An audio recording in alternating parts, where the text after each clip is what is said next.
My wife screamed, "I wish I'd married Chris instead. At least he's a real man." I whispered, "You still can." Then I texted Chris a screenshot of her message. What he replied made her lock herself in the bathroom. I, 31 male, was washing dishes when my wife Tessa, 29, screamed that at me during another fight about money. We'd been married for 4 years. The context? I'd suggested we skip her cousin's destination wedding because we needed new tires and our AC was broken. Apparently, this made me less of a man than Chris, her ex who she dated for 3 years before me. Chris would never make me miss family events. He actually provided for his woman. God, I wish I'd married him instead. At least he's a real man. I turned off the water, dried my hands slowly, looked at her and whispered, "You still can." She laughed. "What?" "You still can marry Chris. I won't stop you." Before she could respond, I pulled out my phone and did something petty. I took a screenshot of our Ring camera that had recorded her whole rant, audio included, and texted it to Chris with, "Your ex says she wishes she married you instead. Interested?" Tessa was still ranting about how Chris bought his current girlfriend a Tesla when my phone buzzed. Chris replied, "LMAO, is this real? Bro, I broke up with her because she maxed out 3 of my credit cards and told my mom I was cheap. Tell her I'm good. Actually, show her this." He sent another text. "P.S. That Tesla she's talking about? It's a 2015 Honda Civic. Tessa always did live in Fantasyland. Good luck with that mess." I showed Tessa my phone. She read it once, twice. Her face went from red to white. Then she ran to the bathroom and locked herself in. Through the door, I could hear her crying and calling someone. 20 minutes later, she came out, grabbed her purse, and left without a word. That was 3 days ago, and that's when the real circus began. Update 1. Tessa didn't come home for 2 days. Stayed at her sister Simone's place. But she wasn't just hiding. She was plotting. First, she went on Facebook and posted this masterpiece. Sometimes you don't realize you're in an abusive relationship until someone shows you how petty and vindictive your partner really is. Reaching out to my ex to humiliate me? That's a new low. Considering my options, her mom, Darlene, commented immediately, "Baby, come home. You don't deserve this treatment." Her dad, Frank, "That boy never deserved you." But here's the thing about public posts, sometimes the truth shows up. Chris's girlfriend Bella commented, "Wait, is this the same Tessa who DM'd my boyfriend last month asking if he ever thinks about what could have been, the one he had to block? That Tessa?" The comment got deleted, but not before I screenshot it. Then Tessa made her first mistake. She tried to access our savings account. Not to take money. She couldn't, it was only in my name. But she wanted to see how much was there. How do I know? Because the bank called me about unusual login attempts from her phone. She was planning something. That evening, she came home with Simone and her mom. Full intervention mode. "We need to talk about your behavior," Darlene started. "My behavior?" "Contacting Chris was abuse," Simone chimed in. "Emotional abuse." "Interesting. Tessa, did you tell them about last month?" Tessa's eyes widened. "What about last month?" "When you DM'd Chris asking if he thinks about what could have been, his girlfriend mentioned it." Dead silence. Darlene turned to Tessa. "You told me he was the one dwelling on the past." "Mom, it's not like that." I pulled out my phone. "I also have screenshots of you texting your coworker Jordan about how attractive he is. From 2 weeks ago. Want me to continue?" Simone looked disgusted. "Tessa, what the hell?" They left after Tessa promised this was all a misunderstanding and we just needed space. But that night, while I was sleeping on the couch, my choice, I heard her on the phone. "I need $5,000, just until I can figure things out." "No, I can't ask him." "Please, Daddy?" Frank said no. I heard her slam her phone down. Update 2 yesterday, Tessa escalated in the most entitled way possible. She called my mom. My mom. Crying about how I was financially controlling her and isolating her from support. My mom, bless her, called me immediately. "Jake, Tessa just called saying you won't let her access money?" "Mom, she has her own checking account with her paychecks. She wants access to my savings that I had before we got married." "Oh, she left that part out."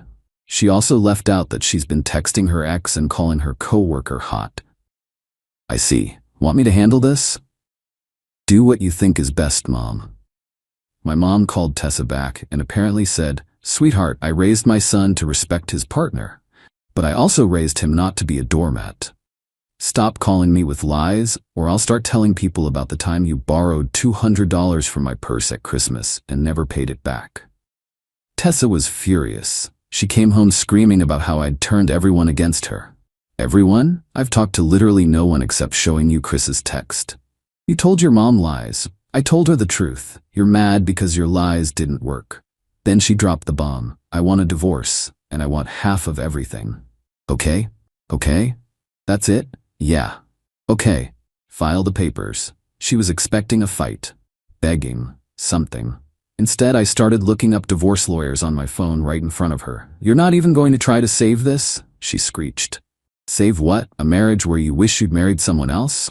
Where you're texting other men? Nah, I'm good.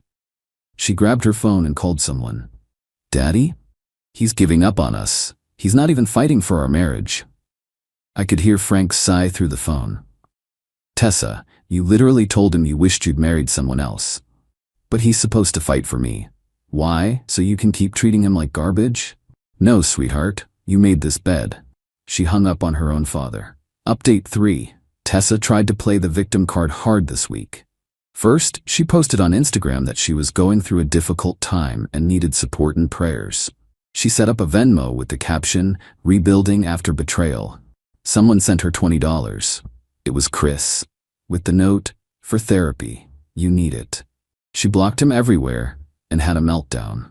Then came the workplace drama. We work at different companies, but apparently, she'd been telling her coworkers I was abusive and controlling. One of them, Destiny, reached out to me on LinkedIn of all places. Hey Jake, I don't know you, but I work with Tessa. She's been saying some concerning things and asking people to loan her money for a escape fund. Just thought you should know she's claiming you monitor her accounts and won't let her leave. But then she showed up yesterday in a new Michael Kors bag, so something doesn't add up. A new bag, while claiming she needed money to escape. I thanked Destiny and forwarded the message to my lawyer. That afternoon, Tessa's coworker Jordan, yes, the hot one, showed up at our apartment. Bro, we need to talk. We really don't. Your wife is telling everyone at work that you're dangerous. She asked me to let her stay at my place. I laughed. And my girlfriend is pregnant and pissed. Tessa knew that. She's trying to cause problems because I rejected her last month. You rejected her? Yeah. She came on to me at the office happy hour. I shut it down. Now she's trying to blow up my relationship. I asked if he'd be willing to tell this to a lawyer. He said absolutely. That evening, Tessa came home with shopping bags. Plural. Retail therapy? I asked. I deserve nice things after what you've put me through. What I've put you through? You mean showing your ex what you said about him? You humiliated me. You humiliated yourself. I just provided evidence. She threw a shoe at me, missed, hit the TV, cracked the screen. That's coming out of your half, I said calmly. She screamed and stomped to the bedroom. Update 4. The lawyer meetings started. Tessa hired Lawrence, who apparently was the best divorce attorney in town according to her Google search. My lawyer, Denise? She actually laughed when she heard who Tessa hired. Lawrence? He's good at billing, not so good at winning when his client has no case. We met for mediation. Tessa showed up in a full designer outfit, new jewelry, fresh mani-pedi, while claiming she needed alimony because she couldn't maintain her lifestyle without me. Denise pulled out receipts. Your client spent $3,400 on clothing and accessories in the past week while claiming financial hardship? Lawrence looked at Tessa. You spent what? I needed to look professional for these meetings. You needed $3,400 worth of professional?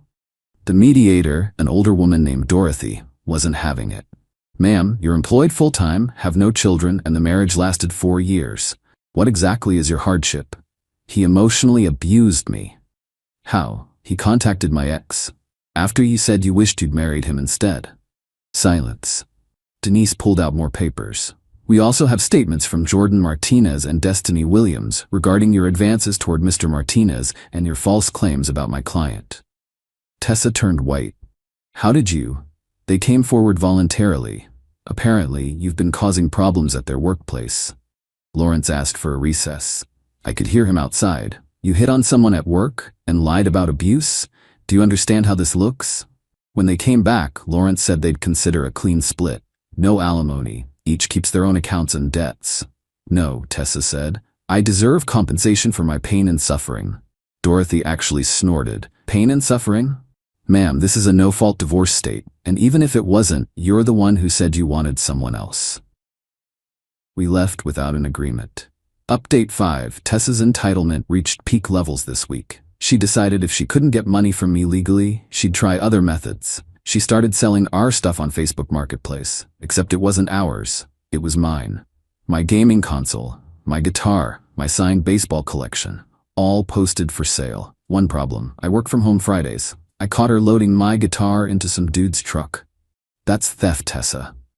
It's communal property. I bought it 5 years before we met. I have the receipt. The buyer looked uncomfortable. Look, man, I don't want any trouble. No trouble. This is stolen property. I'm calling the cops. He unloaded the guitar and left immediately. Tessa was livid. You cost me that sale. You tried to sell my guitar. The cops arrived. I showed them receipts, photos of me with the items from before our marriage, the Facebook listings. Tessa tried to claim it was a misunderstanding. They gave her a warning but told her one more incident would mean arrest. That night, she called Chris again, from our landline, at 1 a.m. I know because I heard her through the bedroom door. Chris, I know I messed up, but we were good together once. Can't we try again? I couldn't hear his response, but I heard her. Your girlfriend doesn't have to know.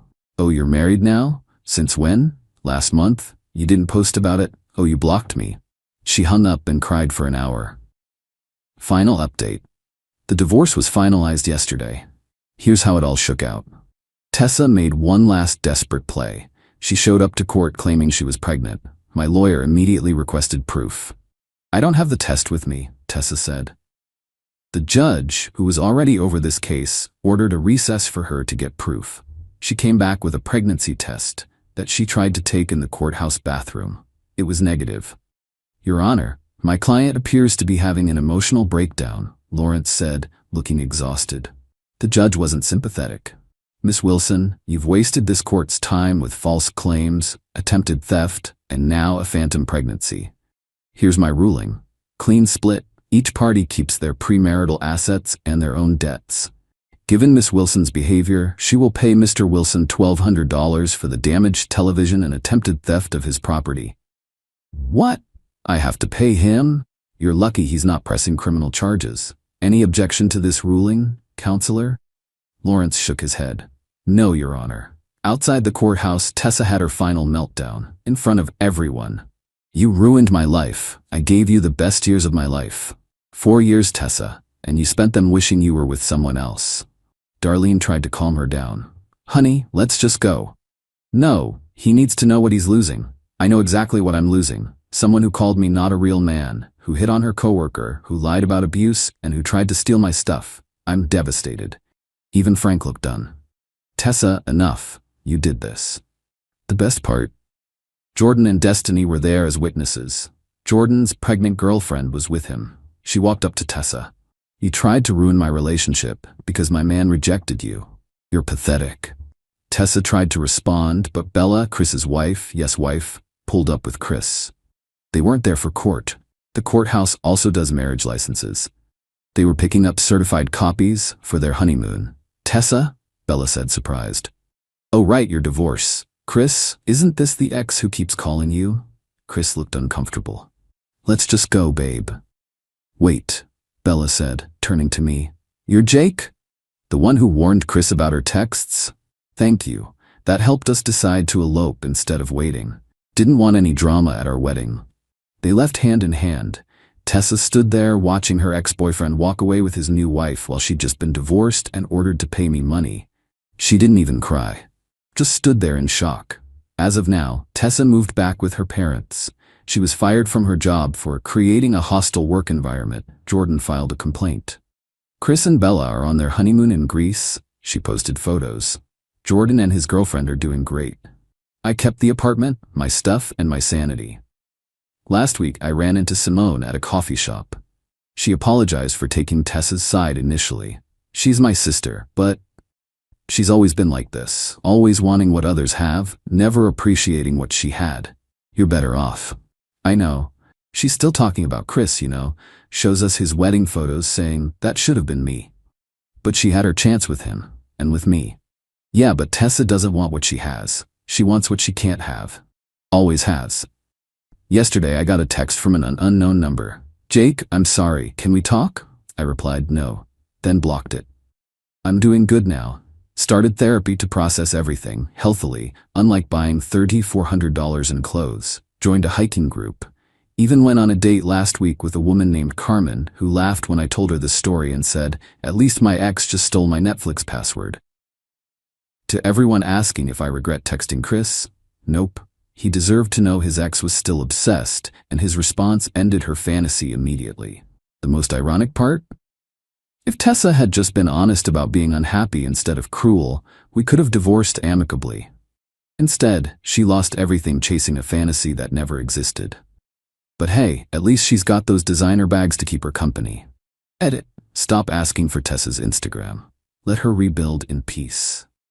Edit 2. Yes, Chris and Bella really got married that fast. They'd been together for 2 years and Tessa's harassment pushed them to elope. Edit 3. No, I'm not dating Carmen seriously yet. It was one date.